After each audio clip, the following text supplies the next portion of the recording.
Psalm 139 is truly remarkable in what it states about God and his nature. It's really quite unlike anything else in the ancient world.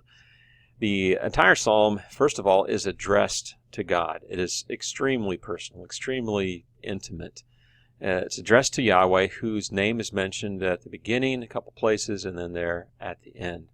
The entire psalm is in the second person, addressed to God in the second person voice, you. And the words search, know, frame the psalm, whether it's in verse 1 as it begins or in verse 23 as the psalm comes to an end. It consists of 4 stanzas, and each of the 4 stanzas concludes with a 2-verse summary. So the first movement of the psalm is you know me, and 4 verses that describe that, and then a 2-verse summary. Then you're with me. Verses 7 through 10 describe that, and then a 2-verse summary, verses 11 and 12. The third movement is you made me, and likewise 4 verses that describe that, and then a 2-verse summary. Not only did you make me initially, but you know the span of my life. You will be with me, and you know me to the very end of my days as well. And the last movement is, and I am bound to you. 4 verses that describe the psalmist's unity with God, and then verses 23 and 24, a prayer that unity would be complete and permanent. Looking at it verse by verse as we zoom in on the first stanza, you've searched me and you know me, you know, you discern, you search out, you're acquainted with, you know. We're just exhausting every word for knowledge that could be possible in the Hebrew language as the psalmist meditates on God's knowledge of him. That knowledge includes when I sit down and when I rise up, so when I go to bed and when I wake. So time, that knowledge is universal in time. It's also universal in space. You know my thoughts. So beyond the physical, material world, you know what's going on inside my head, as well as where I go, that is my space, the physical world, my path, my lying down, well, actually, all my ways. Let's not leave anything out here whatsoever. And before a word is on my tongue, so you know not only my thoughts from afar, but the actual words that come from my mouth. And as I think about this, it is just too wonderful. And that Hebrew word for wonderful is the word that's used for miracles. It's miraculous. It's beyond understanding or comprehension. Moving to the second stanza, you're with me. Where should I go from your spirit? Where can I flee from your presence? And the answer to that question is nowhere. There's no place I can go to escape your presence. If I go up to heaven, if I go vertically speaking, the highest place possible, I find you. If I go to the lowest place possible, if I make my bed in Sheol, death itself, even in death, you are there. Nothing can separate me from you, God. That should be very comforting to us. Verse 9, if I rise or take the wings of the morning or dwell on the far side of the sea, even there you're with me. So wherever I go in space, either vertically or horizontally, east, the wings of the morning, or to the west, that was the Mediterranean Sea, I can't escape your presence. Your hand will lead me, your right hand will hold me. That's a wonderful picture of God's connection to us. He is hanging on to us. He is holding on to us. And if I go even and say, well, I'll go where it's dark, that doesn't work either, because God is light. There's no way to hide from him. The third movement is accenting God's creation of us. You formed my inner parts, or literally, you brought forth my kidneys.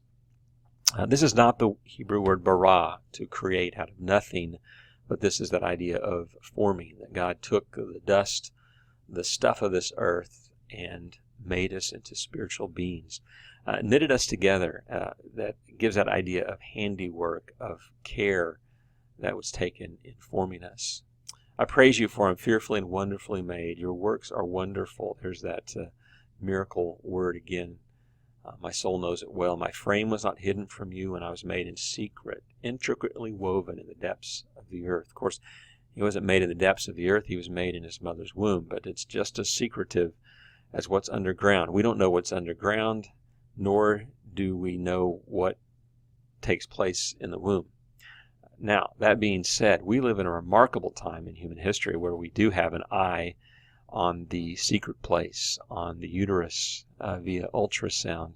Our technology has brought us to the point where we can see the faces of babies in the womb. I'll never forget an experience I had several years ago at the Museum of Science and Industry in Chicago. They had an exhibit on fetal development.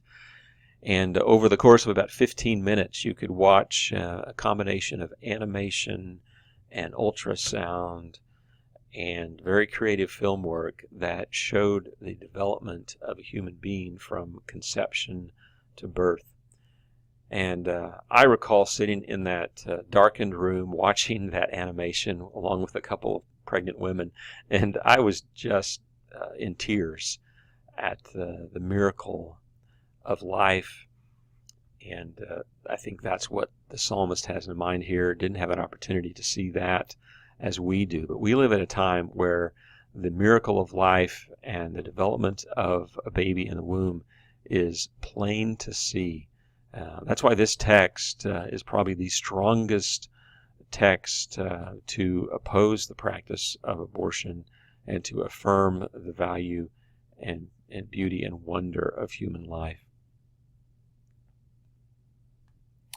Moving on to verse 16, your eye saw my unformed substance, and in your book were written, every one of them, all the days that were ordained for me. So from birth to death, God knows all, time and space. How precious to me are your thoughts, O God. And that should be more accurately translated, how precious toward me, to accent the fact that these are God's thoughts towards us, not our thoughts about God. But clearly in context here, this is God thinking towards us, knowing us, being with us, making us, every detail of our lives. When we contemplate that, we are blown away by their sum. They would outnumber the grains of sand. I did a little checking, and if you Google this, the number of grains of sand on the earth are 7.5 followed by 18 zeros. So we don't even have a word for that number.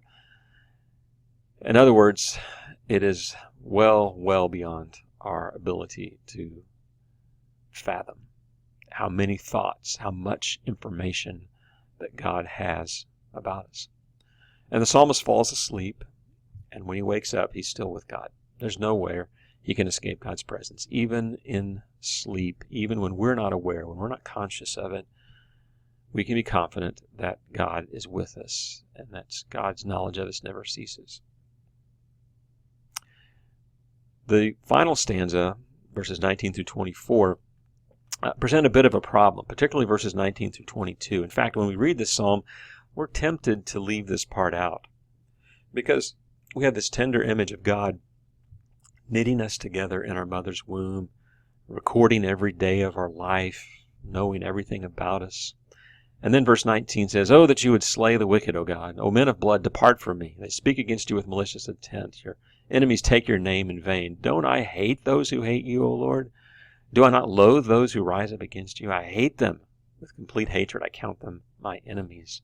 Such violent, hateful language. What are we to make of that in this context?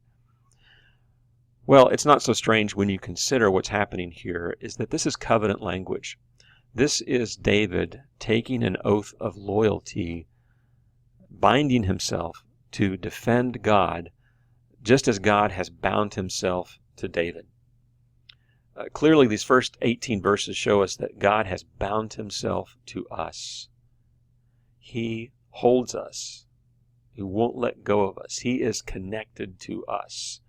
He chooses that. And so David is responding to that in verses 19 to 22 by saying, God, I am bound to you. I bind myself to you. Your enemies were my enemies. Those who hate you, I will hate.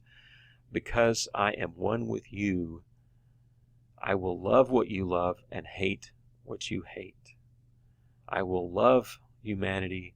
I will hate sin and evil.